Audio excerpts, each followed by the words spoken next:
Good morning student. आज हम आपको व्याकरण में एकार्थ प्रतीत होने वाले शब्दों को पढ़ाएंगे। एक शब्द के से जो आपका एक शब्द छोटा सा शब्द है उससे आपको अर्थ बनाकर एक वाक्य बनाना है कि उसका मतलब क्या होता है, आपको ये बताना है।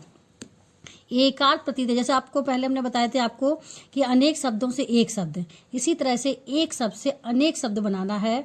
तो जैसे इसमें एक दिया गया है अज्ञ। अज्ञ क्या होता है, अज्ञ का मतलब क्या हो, तो इसका मतलब है जिसे किसी भी विषय का ज्ञान ना हो उसको कहते हैं अज्ञ। तो देखिए, एक शब्द में आप बोलेंगे अज्ञ और अनेक शब्दों में बोलेंगे जिससे किसी भी विषय का ज्ञान ना हो उसको कहते हैं अज्ञ। इसी तरह से अनभिज्ञ।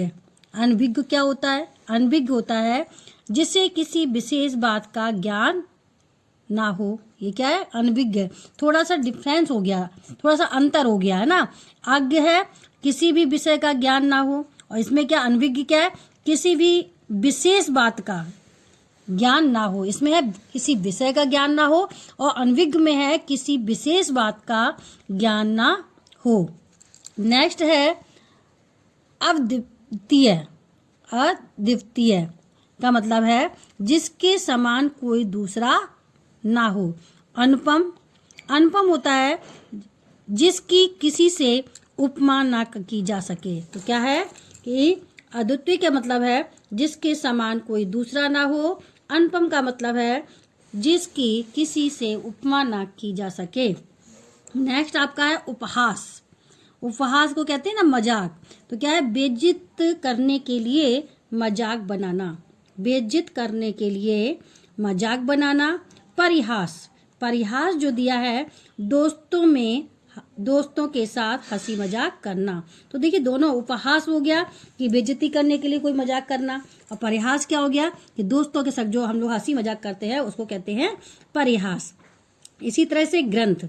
ग्रंथ होता है बड़ी और महत्वपूर्ण किताबें। ग्रंथ में जैसे आपका हो गया, ग्रंथ आपका है कि बड़ी किताब है, जैसे आपकी रामायण है, महाभारत है, कुरान है, ये क्या हो गए? ये आपके ग्रंथ हो गए। तो क्या है? बड़ी और महत्वपूर्ण किताब है। और पुस्तक कोई भी किताब जैसे आप जो पढ़ते हैं, हिंदी, इंग्लिश, संस्कृत या कोई भी किताब जो आप सामान्य किताब पढ़ते हैं वो आपकी हो गई पुस्तक, जो आपकी किताब है। और ग्रंथ जो हो गया जो आपका महत्वपूर्ण जो आपकी किताब होती है, जो आप लिखी हुई होती है, रामायण महाभारत जो होती है वो आपका ग्रंथ है। इसी तरह से है आदि। आदि मीन्स होता है मानसिक रोग, और व्याधि मीन्स होता है शारीरिक रोग। आदि होता है मानसिक, आदि जो होता है ना उसको कहते हैं मानसिक। आपके मस्तिष्क में जो कोई आपकी बीमारी फैल रही है या कोई दिमाग में पीड़ा होती है वो होता है मानसिक। मानसिक मीन्स जो सोच विचार हम लोग करते हैं। और व्याधि होता है जो शारीरिक रोग, जो हमारे शरीर से कष्ट होता है उसको कहते हैं शारीरिक रोग। नेक्स्ट आपका आता है प्रयोग। प्रयोग जो होता है वो तो सामान्य रूप से काम में लाना। क्या है? प्रयोग सामान्य रूप से काम में लाना, ये प्रयोग कहलाता है। और उपयोग जो है विशिष्ट रूप से काम में लाना। क्या है? उपयोग जो है विशिष्ट रूप से काम में लाना, ये होता है उपयोग। और सामान्य रूप से काम में लाना, ये होता है प्रयोग। नेक्स्ट आपका है अर्चना। अर्चना कहते हैं धूप दीप आदि से विधिवत पूजा करना। अर्चना कहते हैं, अर्चना हमने की किससे की है? धूप दीप से भगवान की पूजा करते हैं। तो किससे करते हैं? धूप दीप से करते हैं। तो विधिवत पूजा करना। पूजा क्या होता है? बिना सामग्री के पूजा करना। बिना सामग्री के मतलब आपने हाथ जोड़ के आप खड़े हो गए ना, तो आपने पूजा कर ली, ये भी पूजा होती है। और अर्चना का मतलब है जब हम विधि विधान से जो पूजा करते हैं उसको कहते हैं अर्चना। नेक्स्ट आपका है सूचना। कोई भी बात बताने के लिए प्रचार करना। क्या है? सूचना जो होता है कोई भी बात के लिए बताने के लिए प्रचार करना। और संदेश होता है कोई विशेष बात किसी को बताना। संदेश है हमें कहीं पहुंचाना है, कुछ संदेश पहुंचाना है ना। जैसे आपने देखा होगा सूचना, क्या सूचना जो आपके पास कहीं से भी सूचना आपसे कहा गया ये सूचना सबको दे देना, है ना। कोई किसी बात के लिए आपको कहा गया है तो ये सूचना देना। जैसे मान लो आपको घर में कोई फंक्शन है ना, तो क्या हुआ? तो आपने फंक्शन के लिए प्रचार किया अपने रिश्तेदारों में, या सूचना ऐसे मान लीजिए कोई वोट पढ़ते हैं तो वोट में क्या होता है, आपने प्रचार किया किसी चीज का, तो क्या हो गई, ये सूचना हो गई कि मालूम होगी इस तारीख को हमारे चुनाव होंगे, तो ये प्रचार हो गया ना, तो इसको कहते हैं सूचना। संदेश होता है कोई विशेष बात, आपका कोई फंक्शन है तो आपने विशेष किसी को निमंत्रण दिया तो ये संदेश हो गया, है ना। नेक्स्ट आपका है अपराध। अपराध जो है, अपराध कहते हैं कानून का उल्लंघन करना, है ना। अपराध है जो भी हम कोई कानून बनाता है उसका उल्लंघन किया तो ये हो गया अपराध। पाप, पाप होता है धार्मिक नियमों का उल्लंघन करना। क्या है, पाप जो है धार्मिक नियमों का उल्लंघन करना, कोई भी धार्मिक नियम जो बनाए जाते हैं उनका उल्लंघन करना। जैसे एक छोटा सा उदाहरण हम आपको देंगे, जैसे हिंदू ने मुस्लिम के नियमों को का उल्लंघन किया, या मुसलमानों ने हिंदू के नियमों का उल्लंघन किया, है ना। तो कहते हैं ना, शादियां भी जो होती हैं तो हम लोगों की धार्मिक अपने उसमें होती है, अगर आप हिंदू हैं तो हिंदू में होंगी, मुसलमान है तो मुसलमान में होगी, और अगर उन्होंने किसी भी अलग धर्म में शादी करी तो ये क्या हो गया, धर्म के धार्मिक नियमों का उल्लंघन करना हो गया। और अपराध होता है कानून का उल्लंघन करना। इसी तरह से इच्छा जो होती है किसी वस्तु को पाने की स्वाभाविक इच्छा, है ना। इच्छा क्या है, किसी वस्तु को पाने की स्वाभाविक इच्छा। कहते ना, हमें कुछ चीज पर पाना है, कुछ पर प्राप्त करना है, तो मेरे मन में एक लालसा होती है, मुझे ये ड्रेस चाहिए या कुछ भी चाहिए, तो ये क्या है, इच्छा है ना, हमें स्वाभाविक इच्छा है। और लालसा क्या, किसी वस्तु को किसी भी तरह पाने की तीव्र इच्छा, है ना। लालसा है चाहे कुछ भी हो जाए लेकिन मैं उसको लेके ही रहूंगा, तो ये लालसा रहती है। और इच्छा है किसी की को पाने की स्वाभाविक इच्छा।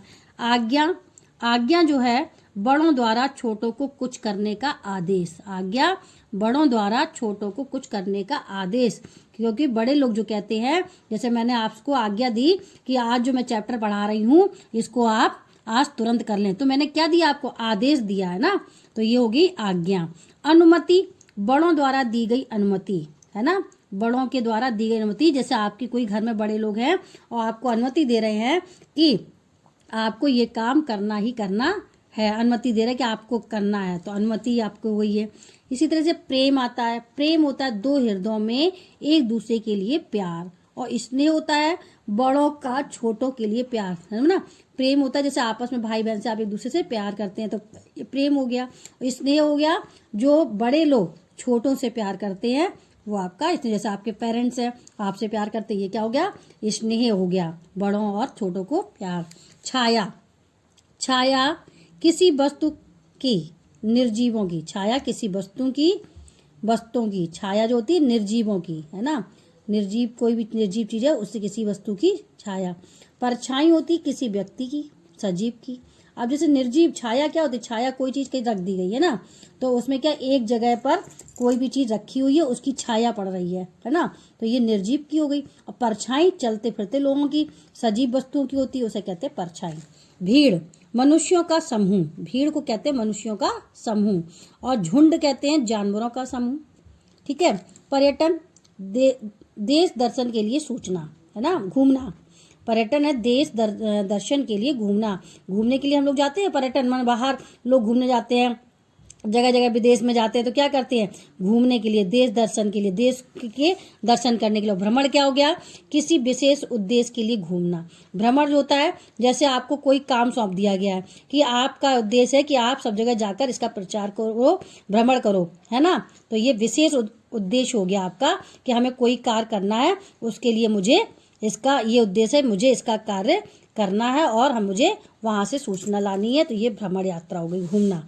भ्रम, मिथ्या ज्ञान, भ्रम होता है मिथ्या ज्ञान, जिसका मुझे ज्ञान नहीं है लेकिन मैंने भ्रम के कारण मैंने ज्ञान पाया। संदेह, अनिश्चित ज्ञान, है ना। तो देखिए बच्चों, आज मैंने आपको क्या बताया, एकार्थ प्रतीत होने वाले शब्द बताए हैं, तो आप इन लोगों आज इस चैप्टर इसको आप कर लीजिएगा। जो मैंने आज का एक आध शब्द बताए हैं इसको आप कॉपी पे, ग्रामर की कॉपी पर कर लेना, जो भी आपने कॉपी बनाई है उस पर इसको कंप्लीट कर लेना।